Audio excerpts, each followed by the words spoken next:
Hi everyone, कैसे हैं आप लोग। तो सबसे पहले तो मैं बहुत बहुत धन्यवाद करता हूं आईसीएसआई का कि इस बार जो उन्होंने न्यू सिलेबस के अंदर मेहनत करी है मॉड्यूल्स बनाने में, सर वो मॉड्यूल में दिख रही है। मैंने पूरा का पूरा मॉड्यूल अकाउंट्स और एफएम का स्टडी करा एंड ट्रस्ट मी यार, मजा आ गया मुझे। बिकॉज पिछले मॉड्यूल्स के अंदर प्रॉब्लम क्या हो रही थी कि बहुत सारी चीजें ना रिपीट हो रही थी और बहुत सारा कंटेंट ऐसा था जो हमें हमेशा लगता था कि इस कंटेंट को सीएस के बच्चे को कहां यूज करवाया जाएगा रियल लाइफ में, ये नहीं समझ आ रहा। तो पढ़ाते समय भी लगता था कि यार इनको ये चीज प्रैक्टिकली यूज ही नहीं करनी तो इनको पढ़ाया क्यों जाता है। लेकिन गाइस, इस बार जो नया मॉड्यूल आया है उसमें एक एक चैप्टर मोतियों की तरह पिरोया गया है। उसके कंटेंट को मैं आपको बता नहीं सकता, इतने वेल डिफाइंड वे में प्रेजेंट किया गया है कि मुझे तो इस बार ऐसा लग रहा है कि मुझे ना मॉड्यूल का कंटेंट पूरा का पूरा एज इट इज आपको पढ़ा देना चाहिए विद सम एडिशनल क्वेश्चन। एक अलग से बुकलेट दे दूं बस मैं क्वेश्चन आंसर्स के लिए, ताकि उसमें आप प्रैक्टिस कर सको। अदरवाइज मॉड्यूल अपने आप में इतना बढ़िया इन डेप्थ कंटेंट लेकर आया है कि आपको मजा आने वाला है। ठीक है, तो अब सवाल यहां पर यह है कि सर अकाउंट्स और एफएम पढ़ने से मुझे क्या बेनिफिट मिलेगा सीएस के अंदर। ये एक बहुत इंपॉर्टेंट क्वेश्चन है जो मुझे लगता है बहुत सारे स्टूडेंट्स इस बारे में जानना चाहते हैं। बिकॉज उनको कई बार ऐसा बताया जाता है कि यार ये सब्जेक्ट आपके लिए नहीं है, ये तो सीएस के लिए है। तो फिर ये देखो, आईसीएसआई का कोई भी डिसीजन आप समझिए कि ऐसा नहीं हो सकता कि वो जनरल वे में था, उन्होंने कहा चलो टाइम पास नहीं कर रहे तो ये सब्जेक्ट डाल दो, ऐसा बिल्कुल भी नहीं है। तो डेफिनेटली बहुत जरूरत थी इस सब्जेक्ट की, वो मैं अभी आपको बताऊंगा कैसे। देखिए, हम लोग ना एक स्ट्रैटेजिक मैनेजमेंट में ना एक कॉन्सेप्ट होता है स्ट्रैटेजिक एज। अब ये स्ट्रैटेजिक एज क्या होता है? स्ट्रैटेजिक एज होता है कि लाइफ में अगर आप चाहते हो भीड़ से कुछ अलग करना, तो आप में कुछ थोड़ा सा एक्स्ट्राऑर्डिनरी अगर आ जाएगा ना, तो आप भीड़ से अलग हो जाओगे।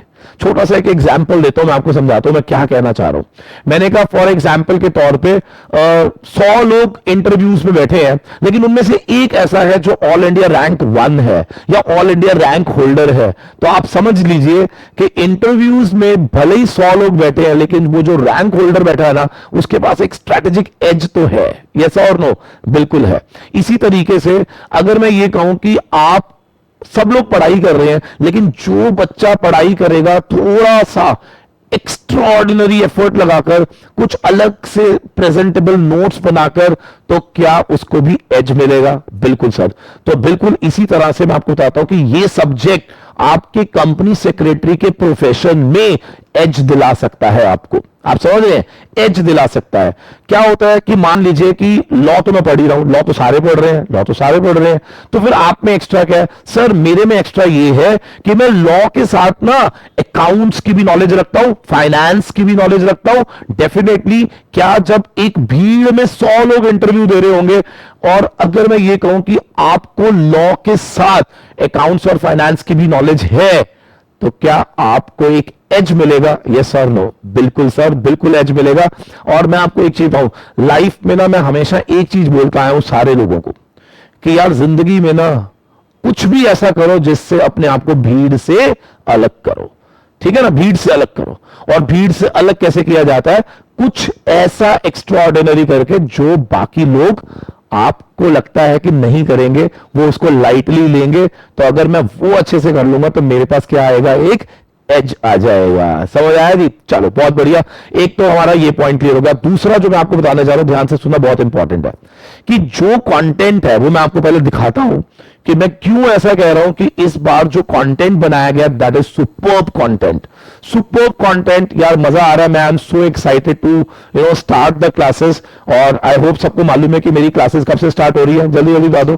We are going to start from 22 of May सुबह 8:30 बजे लाइव ऑन यूट्यूब, और मिलेंगे face to face Laxmi Nagar में। और 23 तारीख को हम मिलेंगे पटेल नगर वाली ब्रांच में फेस टू फेस। एक चीज मैं आपको और बताना चाहता हूं कि दिल्ली में only and only we are the one institute जिसको अगर आप ज्वाइन करके 6 दिन फेस टू फेस क्लास लेना चाहते हो तो आप ले सकते हो। समझ रहे हैं आप? 6 दिन face to face class is also available. मेरी बात समझ रहे हैं? We are the only one institute जो कि 6 दिन face to face class provide करेगा सारे बच्चों को जो विलिंग होंगे to wind up their syllabus within next 2.5 से 3 महीने के अंदर। क्लियर है जी? तो ये ध्यान रखिएगा, और उसके बाद आपके पास इतना समय होगा, इतनी प्रैक्टिस हो जाएगी कि आप लोगों को बहुत मजा आने वाला है। कुछ बच्चों के मन में एक सवाल है कि सर ये सब्जेक्टिव पेपर हो जाएगा, तो ऐसा तो नहीं है, मुश्किल हो जाएगा। सर मैं आपको कमिट कर रहा हूं, because I started teaching when the paper was subjective only. Finance, accounts, ये सब सब्जेक्टिव ही हुआ करते थे, और उस समय आप मानोगे नहीं कि हमारे स्टूडेंट्स के 80+ 94 तक भी हमारे बच्चे के हाईएस्ट गए थे सब्जेक्टिव पेपर के अंदर। समझ रहे हैं? तो उस चीज की आप बिल्कुल टेंशन लीजिए, वो मुझे मालूम है, वो मेरा एक्सपीरियंस है, how to handle these types of subjects. बच्चे को किस तरीके से वो सारे सब्जेक्ट्स के अंदर प्रैक्टिस करवाना है, तो वो सारी हमारी एक्सपर्टीज है, उसकी आप बिल्कुल टेंशन मत लीजिए। सब्जेक्टिव में नो डाउट थोड़ा सा मेहनत ज्यादा लगेगी, लेकिन मजा बहुत आएगा, ये मेरा वादा है आपसे। और जितने स्टूडेंट हमसे पढ़ चुके हैं, जितने स्टूडेंट ने हमसे क्लासेस ली हुई हैं, आप उनसे डिस्कस करिएगा कि हमारा जो कॉन्सेप्ट है वो बिल्कुल भी बुकिश नहीं होता। ठीक है ना? हमारा ऑब्जेक्टिव बहुत क्लियर है कि यार बच्चा जब यहां से उठकर जाए ना, तो वो बहुत कुछ अपने साथ सीखता हुआ जाए, रादर देन एक बुकिश नॉलेज के साथ जाए। तो बुक्स में जो लिखा होगा वो तो हम आपको कराएंगे ही कराएंगे। अपार्ट फ्रॉम दैट मैं आपको रियल लाइफ एग्जांपल्स दूंगा कि किस तरीके से इन चीजों को हम अपनी लाइफ में यूज करते हैं। ठीक है जी? चलिए, तो एक छोटा सा प्रीव्यू दे रहा हूं मैं आपके कोर्स कंटेंट का। तो आप देख सकते हो कि आपका जो पार्ट 1 है, that is corporate account for 60 marks. ठीक है जी? Corporate account for 60 marks is for your part 1। और अगर मैं इस कॉर्पोरेट अकाउंट्स की बात करूं, तो कॉर्पोरेट अकाउंट्स क्या होता है? Accounts for companies. और मेरे को एक बात बताओ यार, कंपनी सेक्रेटरी अगर कंपनी अकाउंट्स की नॉलेज नहीं रखेगा तो भाई किसको नॉलेज होनी चाहिए? सोचो। अब कई लोगों को ये चीज नहीं मालूम होती, उनको मैं समझाना चाह रहा हूं कि देखो, कंपनी लॉ आपको प्रोविजंस पढ़ाता है, और उसी लॉ का अकाउंटिंग क्या हम कंपनी अकाउंट्स में पढ़ते हैं। सिंपल है ना? तो इसमें कोई दिक्कत वाली बात नहीं है। तो आप समझिए मेरी बात को कि कंपनी अकाउंट्स आप पढ़ रहे हैं, आप फाइनेंशियल अकाउंटिंग नहीं पढ़ रहे। देखिए, आईसीएसआई इज वेरी स्मार्ट, उन्होंने आपको फाइनेंशियल अकाउंटिंग नहीं पढ़ाया, समझो मेरी बात को ना। उन्होंने आपको कॉस्ट अकाउंटिंग पढ़ाया। उनको मालूम है कि यार कंपनी सेक्रेटरी के साथ कंपनी की अकाउंटिंग तो कम से कम उसको आनी चाहिए। समझ रहे ना? यस। तो कंपनी अकाउंट्स इसलिए आपके लिए जरूरी है बिकॉज जो प्रोविजंस आपको कंपनी लॉ में पढ़ाए जाएंगे, लाइक आपको बायबैक पढ़ाया जाएगा, तो मैं यहां पर बायबैक की अकाउंटिंग कराऊंगा। आप लॉ के टीचर से पढ़ेंगे ईसॉप्स, हम यहां पर वहां पर आप ईसॉप्स की रेगुलेशंस पढ़ेंगे, यहां पर मैं ईसॉप्स से रिलेटेड अकाउंटिंग कराऊंगा। वहां पढ़ेंगे आप शेयर कैपिटल, यहां पढ़ेंगे शेयर कैपिटल की अकाउंटिंग। वहां पढ़ेंगे डिबेंचर, यहां पढ़ेंगे अकाउंटिंग ऑफ डिबेंचर। वहां पढ़ेंगे प्रोविजन रिलेटेड टू कंसोलिडेशन, मैं पढ़ाऊंगा अकाउंटिंग फॉर कंसोलिडेशन। समझिए मेरी बात को, कितना बढ़िया सिंक्रोनाइज्ड वे में ये कोर्स कंटेंट क्रिएट हो जाएगा जब आपको लॉ भी आता होगा और आपको उसी से रिलेटेड क्या अकाउंटिंग एस्पेक्ट्स भी आते होंगे। समझ आई मेरी बात? यस।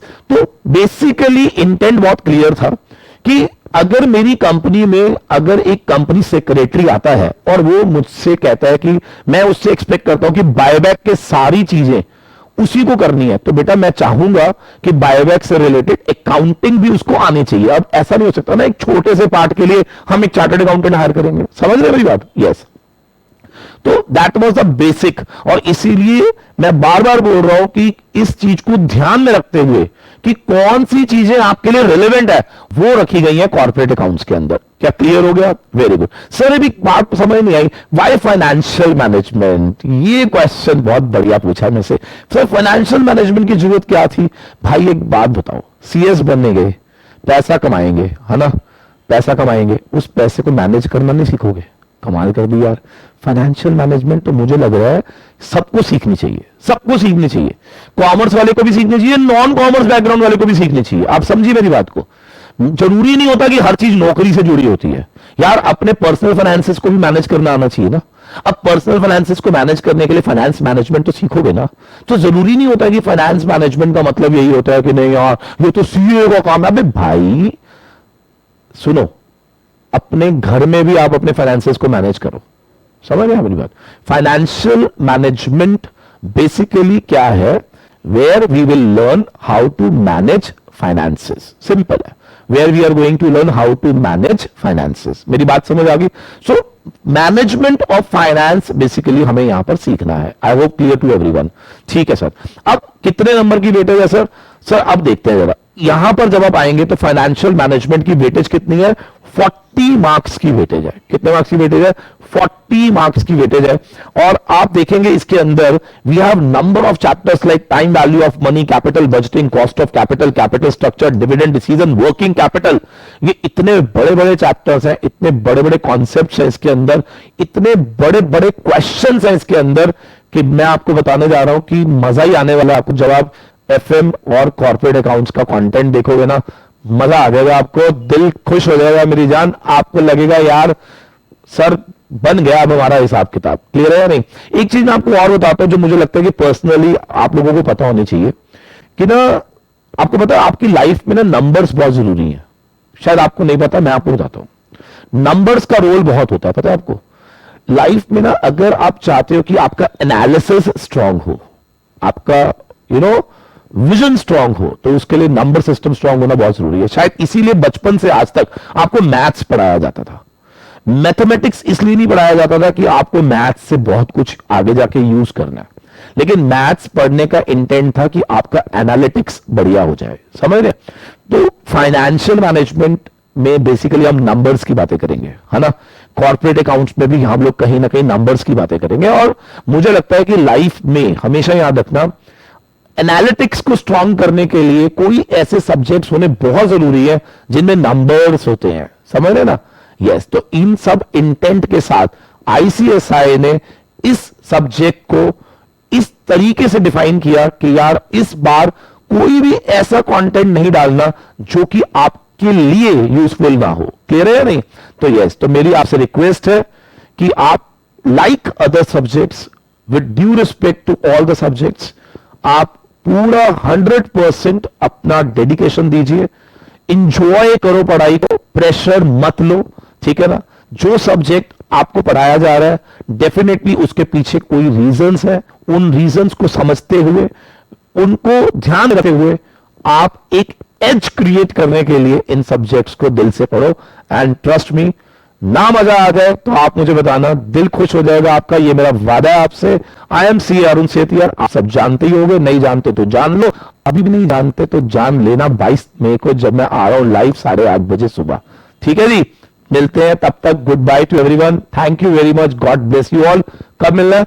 22 तारीख सुबह 8:30 live on YouTube, face to face Laxmi Nagar, and 23 तारीख face to face in Patel Nagar. Again I am telling you, Delhi का नंबर 1 इंस्टीट्यूट जो क्लेम कर रहा है कि जो 6 दिन आपको फेस टू फेस क्लासेस लेने का भी एक अपॉर्चुनिटी दे रहा है. क्लियर है? तो आप आइए और इस चीज को अवेल करिए. बहुत मजा आएगा, trust me. Thank you very much. God bless you all.